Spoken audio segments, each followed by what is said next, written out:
गई। लोमड़ी की आंखों में आंसू देखकर हिरन का दिल नर्म हो जाता है और वो उसकी दोस्ती स्वीकार कर लेता है। उस दिन से दोनों एक साथ समय बिताने लगे। नए दोस्त को पाकर हिरन कौवे को बिल्कुल भूल जाता है। दोस्त हिरन, क्या तुम मुझे अपना घर दिखाओगे? मैं तुम्हारा घर देखने के लिए बहुत उत्सुक हूँ। ले चलो ना दोस्त। हाँ दोस्त, बिल्कुल ले जाऊंगा। तुम मेरे नए दोस्त, तुम्हें अपना घर दिखाने में कोई समस्या नहीं है। चलो मेरे साथ। हिरन लोमड़ी को साथ लेकर अपने घर के तरफ चलना शुरू किया। इधर कौवा दूर से देखा कि हिरन और लोमड़ी साथ में चल रहे थे। फिर कौवा उनके जाने से पहले ही अपना घर में पहुंच चुका था। तब हिरन लोमड़ी को लेकर कौवे के पास आया। कौवा भाई, ये लोमड़ी। बहुत साल पहले की बात है। सुंदरबन नाम का एक बहुत बड़ा जंगल था। उस जंगल में बहुत सारे जानवर मिलजुल कर रहते थे, जिनमें से दो दोस्त भी रहते थे। एक था कौवा और एक था हिरन। दोनों की दोस्ती बहुत गहरी थी। दोनों एक साथ जंगल में घूमते थे और मजे करते थे। जो मन में आया वो खाते थे और हमेशा तंदुरुस्त रहते थे। वो हर वक्त साथ रहते थे, साथ खाते थे और साथ रहते भी है। वो खाने के तलाश में दिन भर जंगल में घूमते रहते थे और शाम होने के बाद एक पेड़ के नीचे आश्रय लेते थे। कौवा पेड़ के ऊपर एक शाखा पर रहता था और हिरन पेड़ के नीचे एक गड्ढे में रहता था। इस प्रकार उन दोनों के दिन अच्छी तरह से बीतने लगे।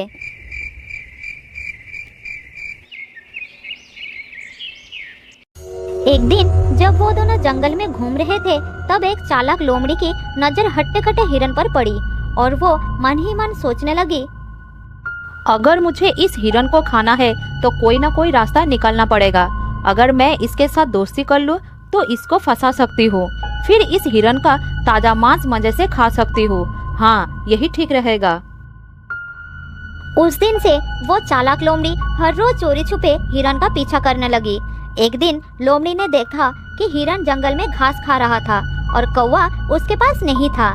फिर लोमड़ी धीरे धीरे हिरन के पास गई और कहने लगी,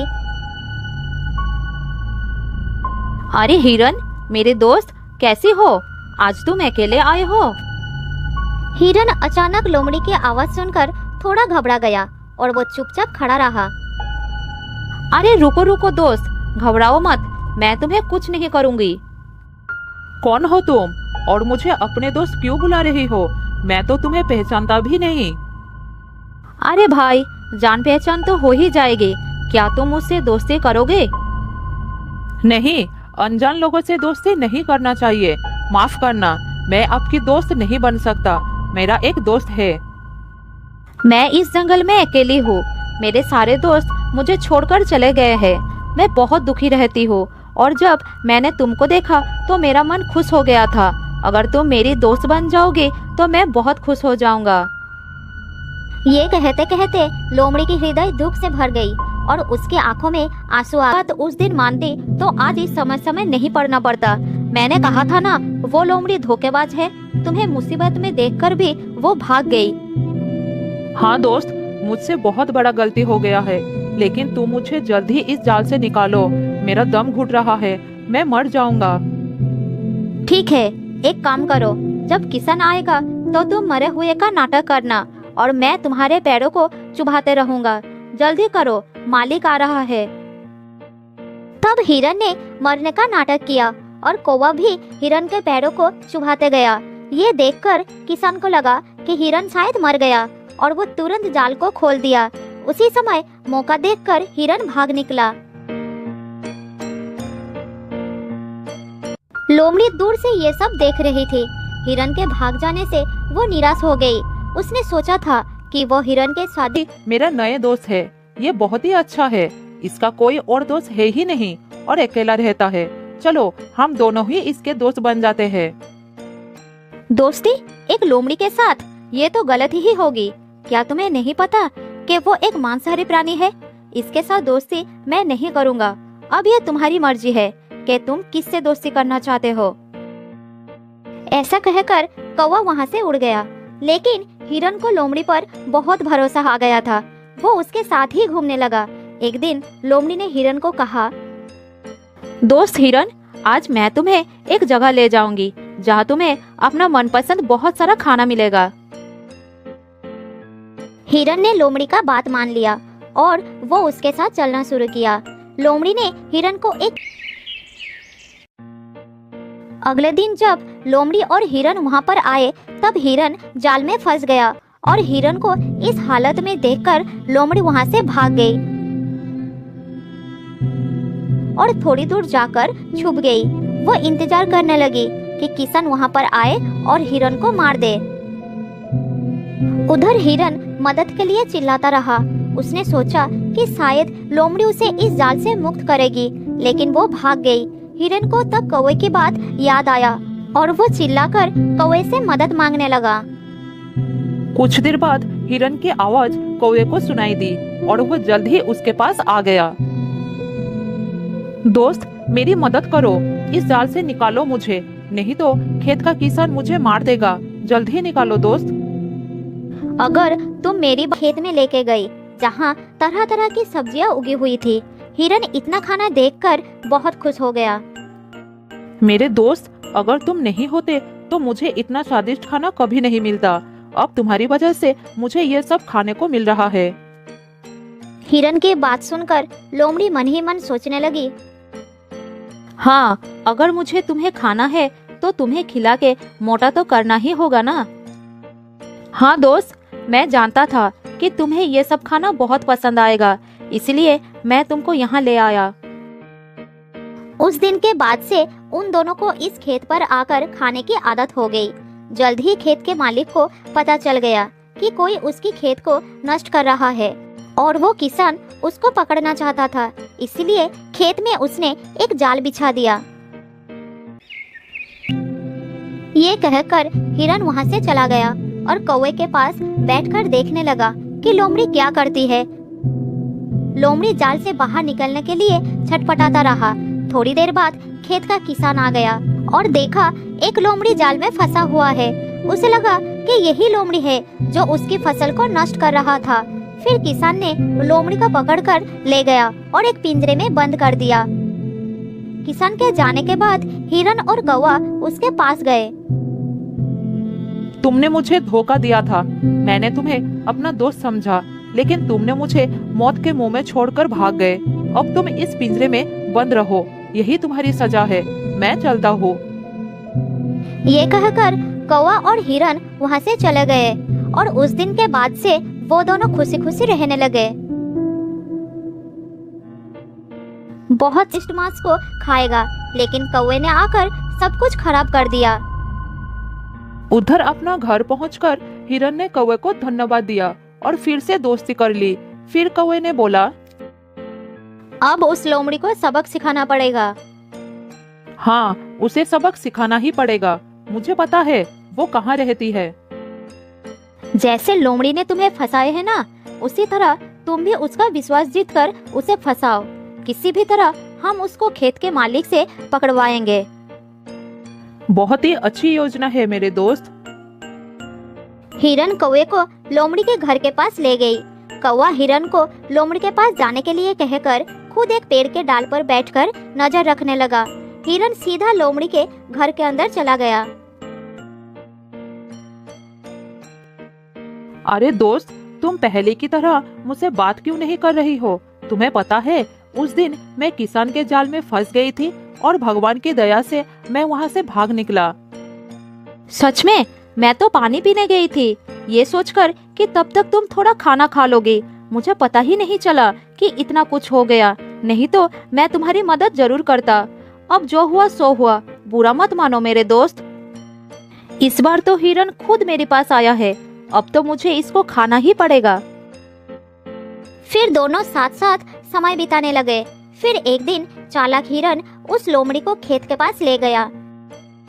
लोमड़ी बात करते करते जाल को नहीं देख पाई और जाल में फंस गई। मेरे दोस्त हिरन, मुझे बचाओ, मैं इस जाल में फंस गई हूँ। तुमने उस दिन मेरे साथ यही किया था ना? अब खुद देख लो कैसा लगता है। मैं चलता हूँ। उसका पीछा कर लिया।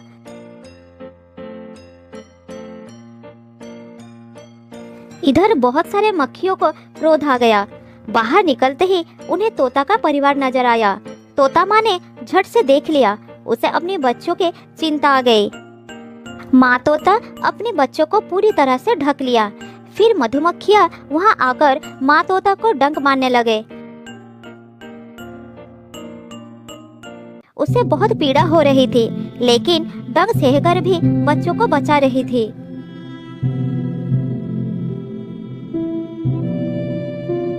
मेरे बच्चों, हिलना नहीं, बहुत सारी मधुमक्खियां हैं, काट लेंगे, तुम्हें बहुत दर्द होगा। दुष्ट कौवे ने उन्हें छेड़ दिया है। कुछ देर बाद मधुमक्खियां चले गए, लेकिन कबूतर माँ तीव्र दर्द से छटपटाती रही। ओह, ये दर्द मुझसे सहा नहीं जा रहा। अरे बाप रे, क्या करूं, कहाँ जाओ। माँ तोता बेहोश होने लगी। दोनों बच्चे ये देखकर दुखी हो गए। माँ, आंखें खोलो, तुम्हें बहुत पीड़ा हो रही है। हमें बचाने के लिए सारा दुख। साल पहले की बात है। जंगल के एक घने पेड़ पर दो बच्चों को लेकर एक तोता दंपति रहते थे।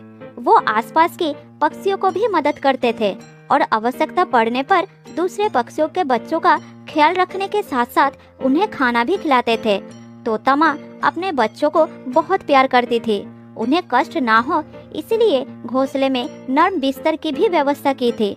उनके लिए दूर दूर से फल लाकर खिलाती थी।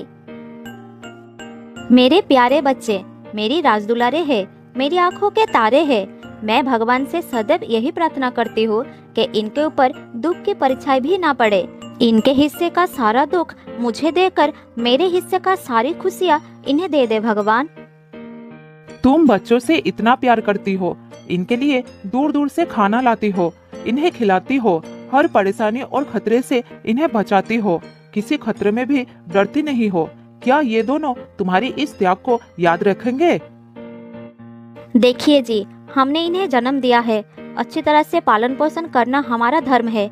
जब तक ये बड़े नहीं हो जाते तब तक इन्हें हमारी आवश्यकता पड़ेगी। ये हमारे प्यार को याद रखेंगे या भूल जाएंगे, लेकिन हमें तो अपना कर्तव्य निभाना होगा ना। मैंने आसपास कई तोते के बच्चों को बड़े होते देखा है और अपने माँ बाप से मुंह मोड़कर जाते हुए भी देखा है। देखो जी, हमारे बच्चे बड़े होकर अपनी दुनिया बसाए और उसी में खुश रहे, यही चाहती हूँ मैं। आखिर उन्हें भी तो अपने बच्चों का पालन करना होता है।